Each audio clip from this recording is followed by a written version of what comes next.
PhoenixTypewriter.com. Got a Smith Drone electronic typewriter here, a little small guy. Happens to be a DeVille 450. But these are all kind of the same machine. Some have more advanced features than others. Let's pop this open and take a look inside here so we can move this carrier here by hand when the machine's off, no problem. Take the ribbon out, take the correction out, take the print wheel out. To reinstall, just make sure this print wheel, you can always change styles.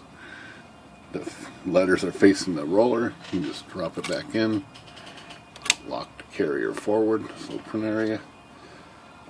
This ribbon just snaps in, then you ratchet this little red guy here, snap it in there, tighten it up with the red thing a few times, very good. This one just centers up and drops in, just like that. You have to close the lid to make this machine work or it won't.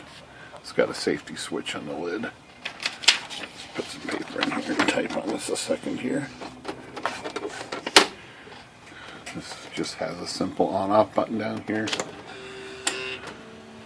Resets, everything gets ready, resets the print wheel, checks everything out, and she's ready to type. Let's see how she's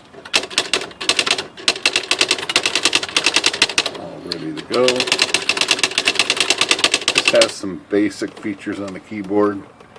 Right here, pitch, line spacing, index up and down, you hold the code key, push line spacing to get it to go up two lines. So now it will go up 2 lines when you type. You can also change the pitch here, same thing, code, pitch. The type's a little smaller, a little closer together.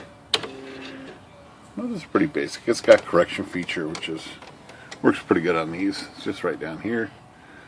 And you just type, like if I was to type that word, correct it, correct it, correct it, it will be gone. See that?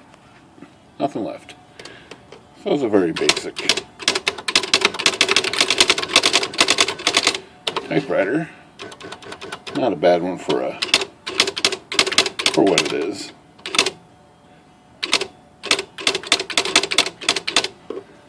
Alright, Phoenix Typewriter. Good day.